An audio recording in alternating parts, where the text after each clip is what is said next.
Provai e vede. História de hoje: os sonhos continuam.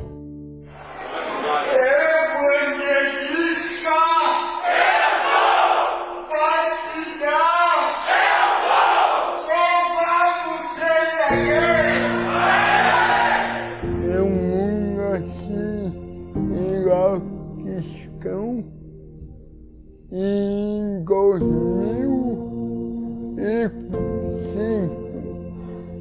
Jesus me alcançou.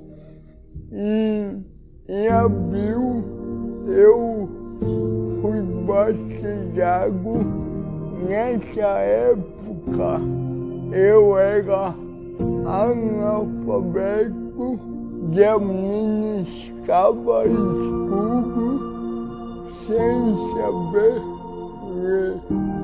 E nesse período da minha vida eu senti um chamado de Deus para um ministério. E eu comecei a cursar um ensino básico. Só que durante esse período que eu estava cursando o ensino fundamental e o médio, eu já ministrava classe de evangelismo, classe bíblica, pegava dentro do presídio aqui no Pará. E então, em 2013, eu realizei a primeira prova, não passei. 2014, tentei de novo, não passei. 2015, não passei. 2016, também não passei. E desisti do sonho. Muitas pessoas, amigos, família, irmão próximo, falavam para mim: Ronilson, você nunca vai conseguir fazer teologia.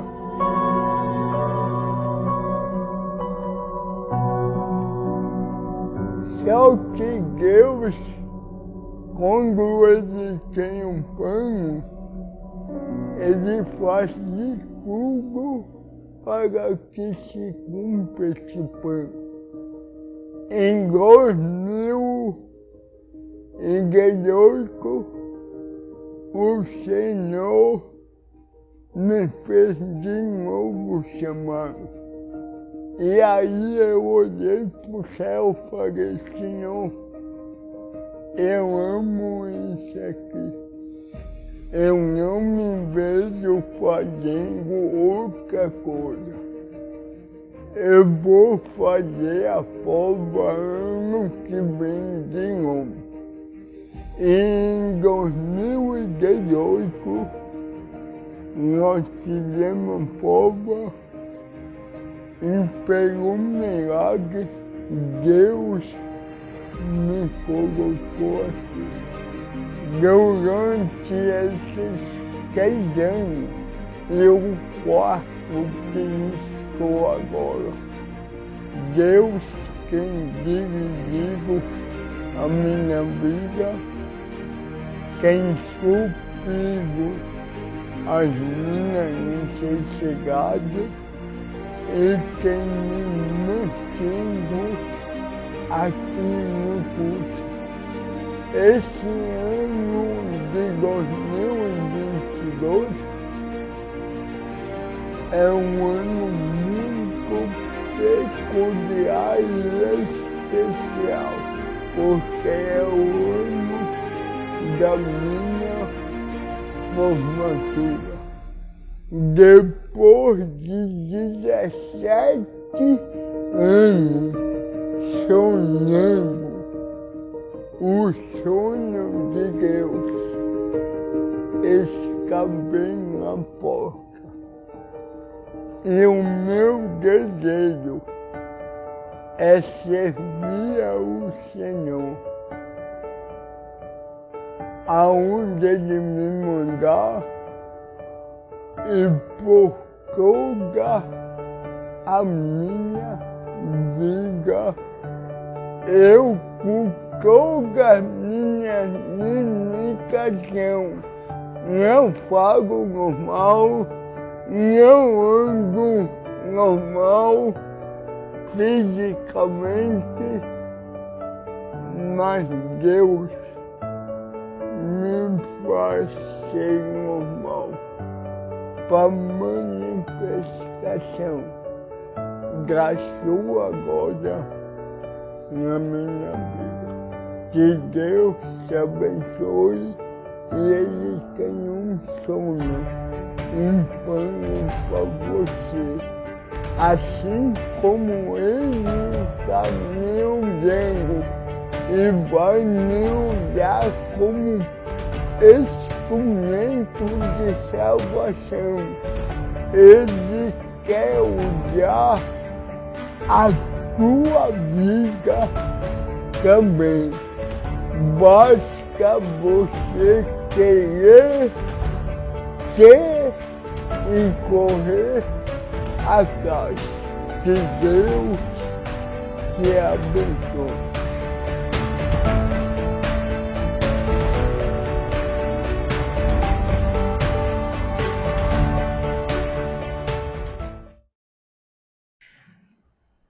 Lepo pozdravljeni.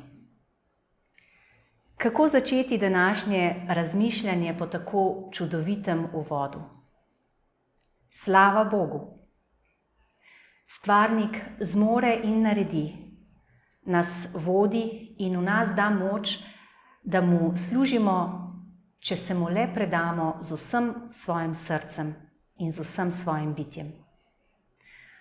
Naše tuzemske omejitve ne smejo postati opravičilo za naše neaktivno udejstvovanje v Božjem delu.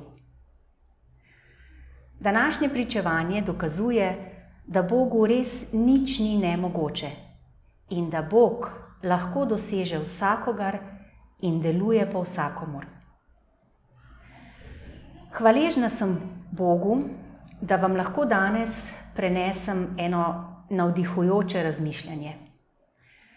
Slava in hvala naj se dviga njemu, ker smo lahko danes zbrani tukaj in bomo lahko prisluhnili temu, kar je on pripravil za nas.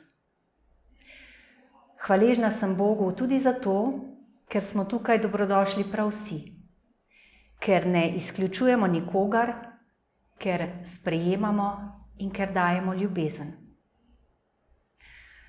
Za uvod v današnje razmišljanje preberimo svetopisansko besedilo, ki nam na srca polaga, da moramo svoj čas, svojo prijaznost in dobrosrčnost izkazati tudi bolj ranljivim posameznikom, ki so okoli nas.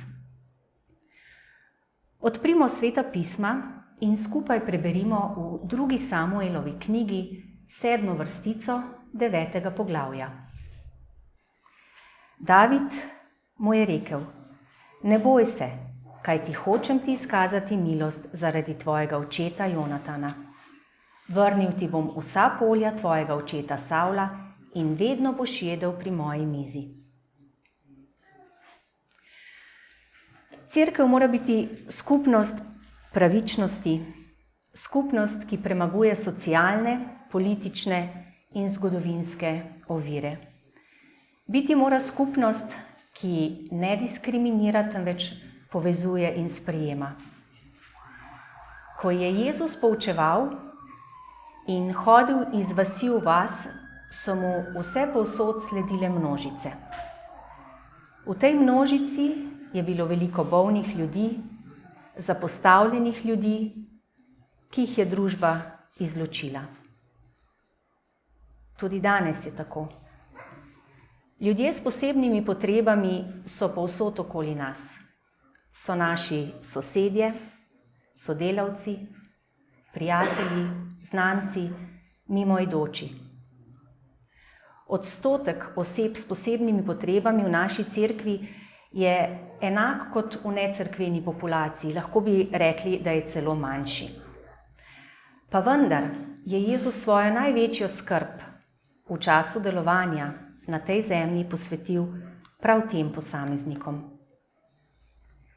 Kaj pa mi? Mu sledimo? Smo tudi mi takšni? Ali sprejemamo medse bolne, neki so na robu družbe, izločeni ali kakorkoli drugačni od nas? Knjiga vseh knjig, Svetopismo, nas pravzaprav že na prvih straneh sooči z invalidnostjo. V uvodnih poglavjih prve Mojzesove knjige je zapisano, da je greh Adama onesposobil v njegovem odnosu s stvarnikom in drugimi. Adamovo dejanje je jasno vplivalo na medčloveške odnose. Sprva med zakoncema, Adamo in Evo, pa tudi v povezavi z drugimi ustvarjenimi bitji. To je prva zgodba, ki opisuje trpljenje in izključenost, obravnava pa tudi najhujšo posledico greha, to je smrt. Tako telesno, kot tudi duhovno. V prvi Mojzesovi, v 3. poglavju, od 17. do 19. vrstice je zapisano: In človeku je rekel, ker si poslušal glas svoje žene in jedel z drevesa, v katerem sem ti zapovedal in rekel, nikar ne jej z njega, naj bo zaradi tebe prekleta zemlja. S trudom boš jedel od nje vse dni svojega življenja. Trnje in osad ti bo rodila in jedel boš poljsko rastlinje. V potu svojega obraza boš jedel kruh, dokler se ne povrneš v zemljo, kajti iz nje si bil vzet. Zares, prah si in v prah se povrneš. Omembe drugačnosti, slabosti, invalidnosti niso nekaj, kar bi se skrivalo, prikrivalo ali pometalo pod preprogo. Tradicionalna razlaga nekaterih svetopisanskih odlomkov je v preteklosti vodila v socialno, ekonomsko, politično in versko diskriminacijo ter družbeno izključenost drugačnih, hendikepiranih ali kako drugačnih ljudi. Po Jozefu Sloviku, avtorju knjige Osebe s posebnimi potrebami v krščanski skupnosti, obstajajo 3 stereotipni načini ravnanja z osebami s posebnimi potrebami.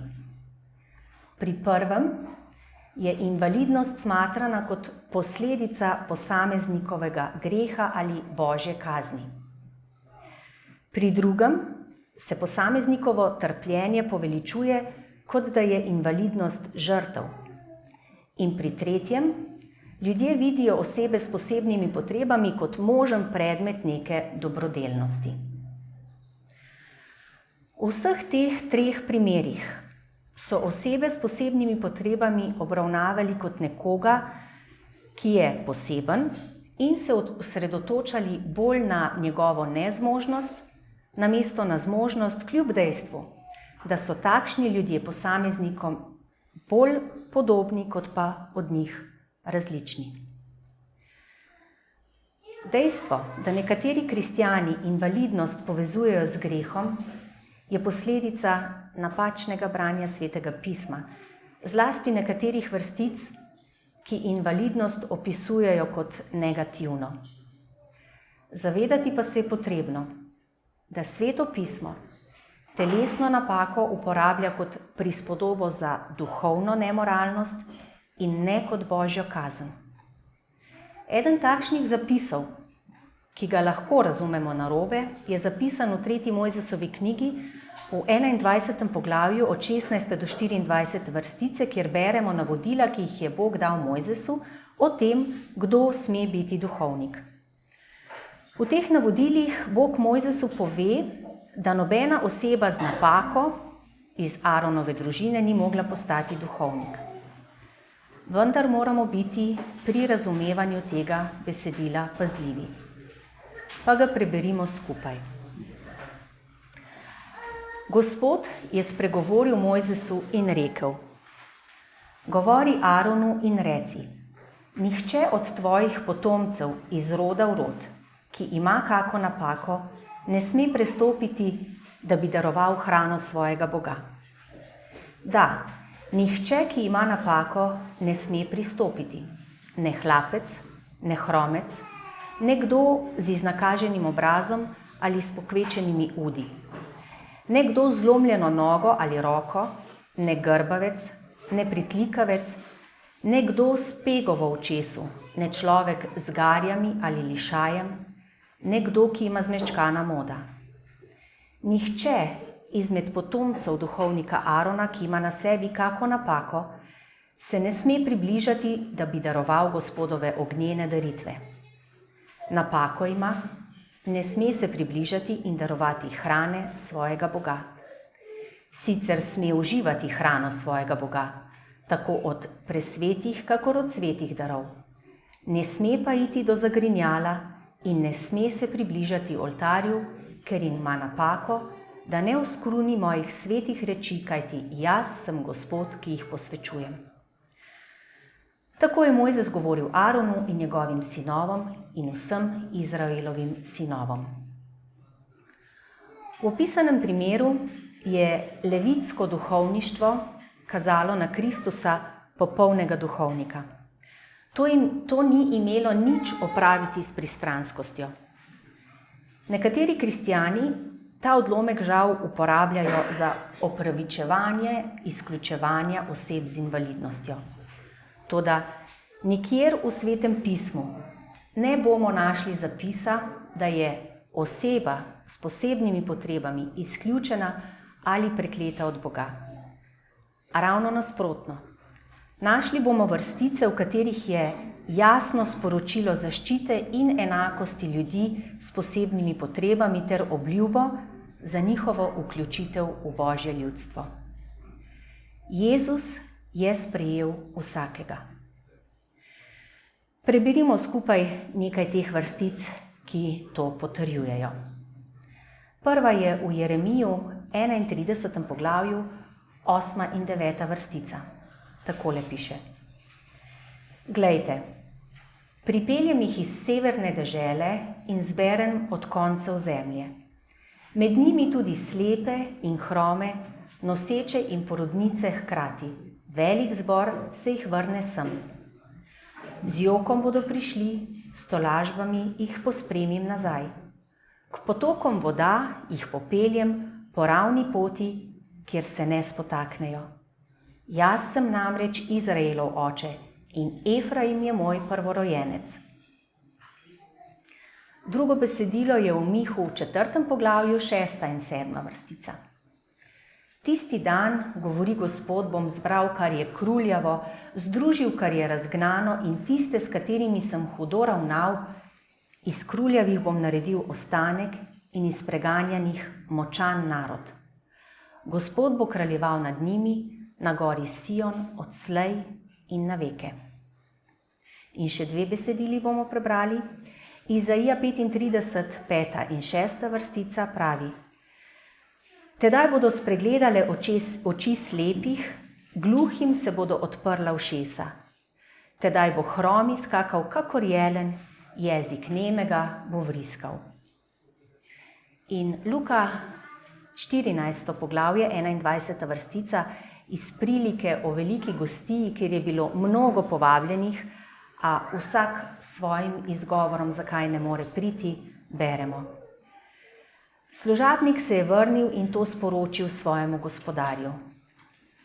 Tedaj se je hišni gospodar razsrdil in dejal svojemu služabniku: Pojdi brž na mestne ceste in ulice in pripelji sem uboge in pohabljene, slepe in hrome. Žal se prepogosto ukvarjamo s predsodki.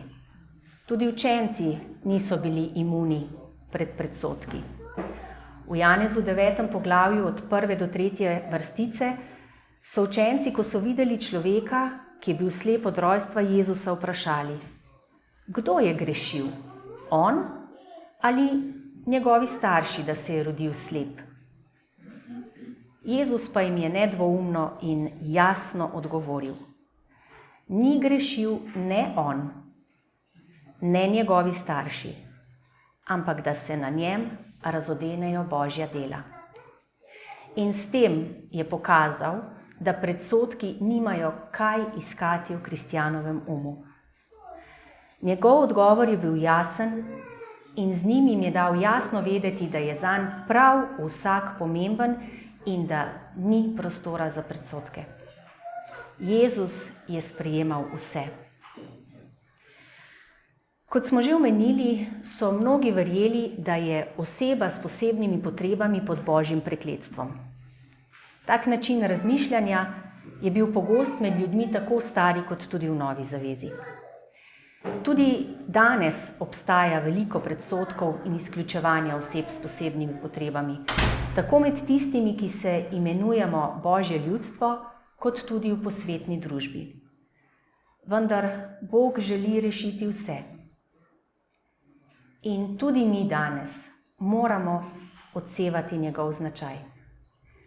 Kristjana mora voditi dobrota, skrb za sočloveka, ljubezen, sprejemanje. Davidov primer odnosa do Mefibošeta je lep prikaz tega, kako moramo izkazovati dobroto in skrb pomoči potrebnim.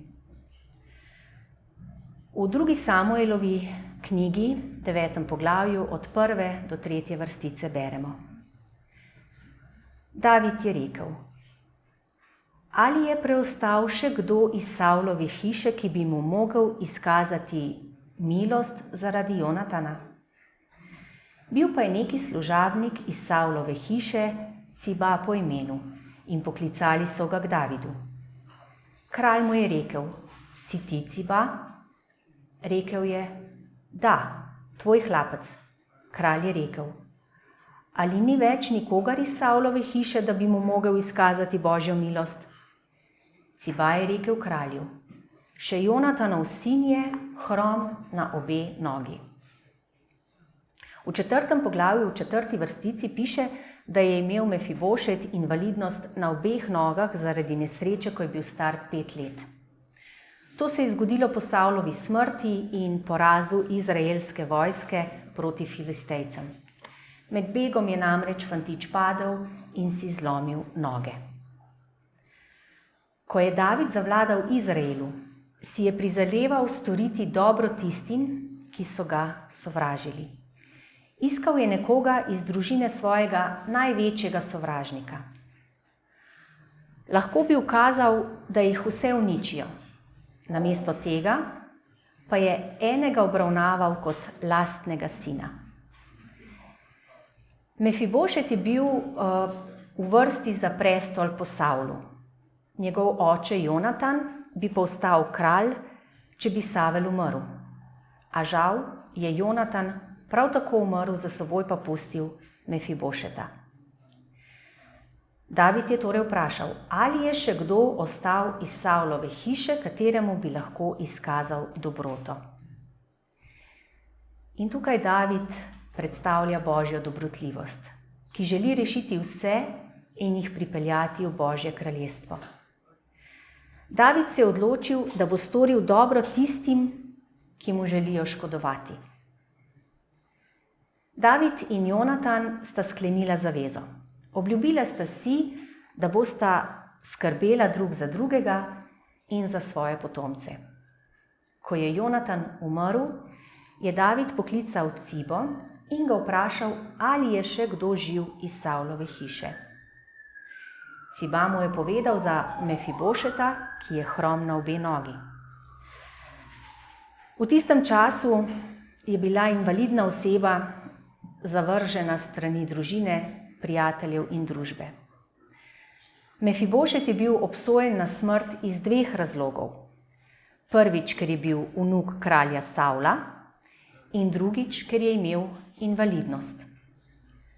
Predstavljajte si trenutek, ko je Ciba potrkal na Mefibošetova vrata in mu rekel: Moj prijatelj, našli so te. Kralj te je poklical in pravi, da ti bo izkazal dobrotljivost. Ali mu je verjel, glede na povedano predtem? Predstavljajte si, kako se je poslovil od žene, sina in prijateljev. Kakšna boleča pot do palače v Jeruzalemu je to morala biti.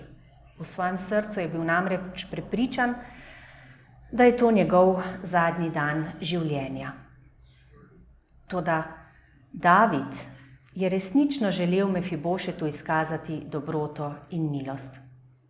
Od 5. do 7. vrstice beremo: Kralj David ga je dal pripeljati iz hiše Amielovega sina Mahirja iz Lo-Dabarja.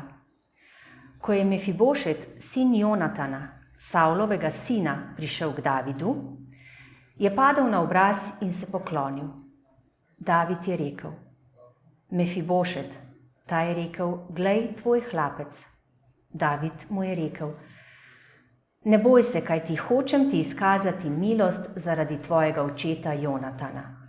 Vrnil ti bom vsa polja tvojega očeta Savla in vedno boš jedel pri moji mizi. David je torej poslal po Mefibošeta, ki je živel v Lo-Dabarju, v hiši Mahirja, premožnega moža. Ime Mefibošet pomeni iz ust sramote. Kot smo že omenili, je David resnično želel Mefibošetu izkazati ljubezen. Želel je, da se bi čutil sprejetega kljub hibi, ki ga je pestila. In s tem je vsem nam dal zgled. Tudi Jezus je vsem nam grešnikom izkazal ljubezen. Čeprav smo ranjeni, pohabljeni, grešni, nevredni. Zato moramo paziti, da tudi mi vse ljudi vidimo skozi Kristusove oči ljubezni, oči sprejemanja in dobrote. Kako naj torej cerkev skrbi za ljudi s posebnimi potrebami?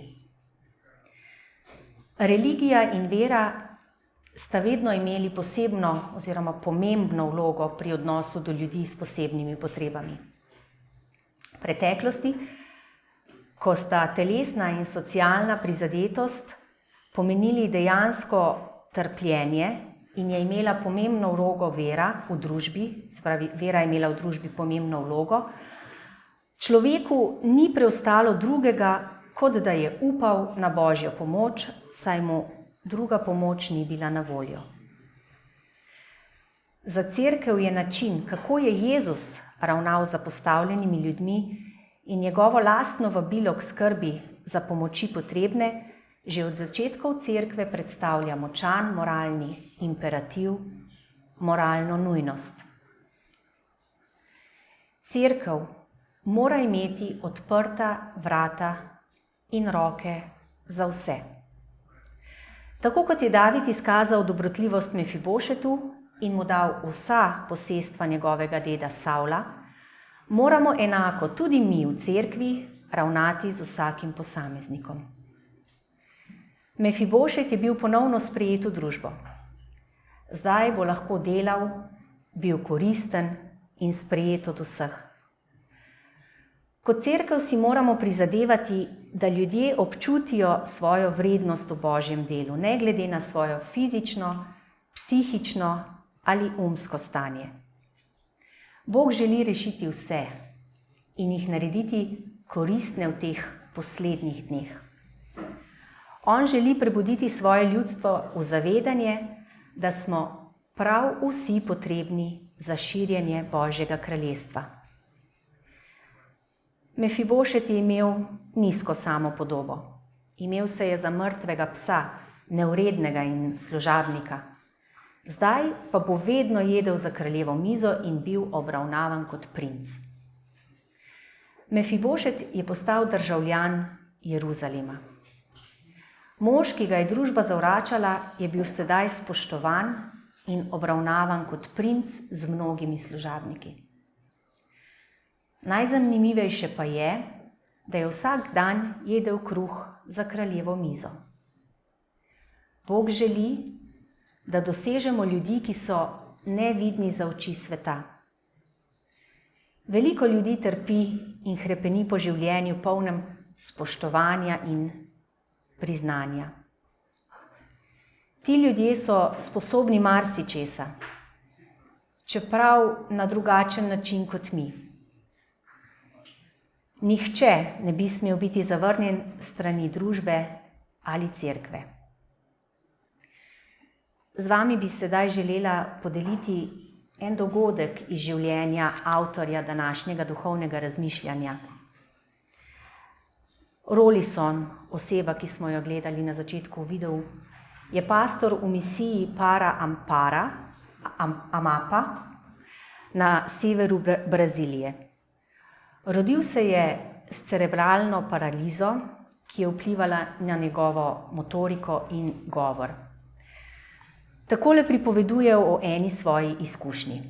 V 3. letniku teološkega študija je profesorica povedala ocene za projekte, ki smo jih izvedli, in jaz sem prejel najvišjo oceno. Čestitala mi je, a pri tem je uporabila otročji ton in besede, kot bi govorila z majhnim otrokom. Po pouku je k meni pristopil prijatelj in rekel, da je opazil, kako je profesorica pristopila do mene in me nagovorila. Predlagal mi je, da se z njo pogovoriva. Tako sva tudi storila. Rekel sem ji: ne razumem razloga za takšno pretirano navdušenje. Sem enak kot vsi v tem razredu. Želim biti spoštovan kot vsi drugi. Ne želim, da so moje pomanjkljivosti razlog za pretiran odziv. Prosim, ne delajte več tega, saj me je to zelo prizadelo. Profesorica ga je pogledala in rekla: Rolison, nič slabega nisem mislila. Iskreno sem bila vesela, da si lahko opravil nalogo in sem se odzvala na tak način. Prosim, odpusti mi. Nisem se zavedala, da sem te s tem prizadela. Na koncu sem ji odpustil in molil z njo, pravi Rolison. Kot cerkev smo vzpostavljeni kot vključujoča skupnost. Sveto pismo trdi, da je cerkev svet narod. Svetost v tem pomenu besede pomeni biti posvečen njim, ki so drugačni, nenavadni, tujci, zasramovani, ker se je Jezus poistovetil z njimi. V Mateju beremo njegove besede: resnično povem vam, karkoli ste storili enemu od teh mojih najmanjših bratov, ste meni storili. Matej 25, 40. vrstica. Ti posamezniki so kljub svoji drugačnosti še vedno po Božji podobi, imago Dei, skupaj s svojo človeško naravo. Bistveno niso drugačni, le vidno so drugačni. A Boga ta razlika sploh ne moti. Moti le nas ljudi, nekatere bolj, druge manj, nekatere sploh ne. Edinost v duhu se ne boji drugačnosti. Nasprotno, počuti se obogateno s tem. Raznolikost nam v bistvu pomaga na novo razumeti Božjo veličino. Potrudimo se, da vsakemu človeku izkazujemo dobroto, milost, prijaznost, spoštovanje, skrb, ljubezen, kakor je to delal Jezus. Prihodnost, ki nam je pripravljena, nam prinaša neizmerno več, kot mi lahko danes damo drug drugemu na tej zemlji. Izraz za kraljevo mizo v besedilu, ki smo ga brali, je ponovljen 4-krat. Ta miza je simbol velike gostije. Nezasluženi smo, vsi nosimo invalidnost greha. Tako kot Mefibošet smo si zaslužili smrt. A v Božjem kraljestvu bomo kot princi sedeči za mizo jagnjetove večerje. Ne bo več telesnih, psihičnih, umskih ali senzoričnih invalidnosti. Ne bo več grešne invalidnosti, ampak bomo zavedno obnovljeni. Bog želi, da so ljudje s posebnimi potrebami obravnavani z dostojanstvom in vključeni v družbo in cerkev kot tisti, ki si zaslužijo skrb in ljubezen. Danes te Gospod išče. Želite pripeljati v svojo družino, te podpirati, skrbeti zate, ker te ljubi brezpogojno in te nikoli ne bo zapustil. Jezus te ljubi. Pridi v Gospodove roke. Popeljal te bo v svoje veličastno kraljestvo in tam boš princ ali princesa. In podelil ti bo vsa bogastva. Bog te sprejema takšnega, kot si. Zato mu dovoli, da skrbi zate. Amen.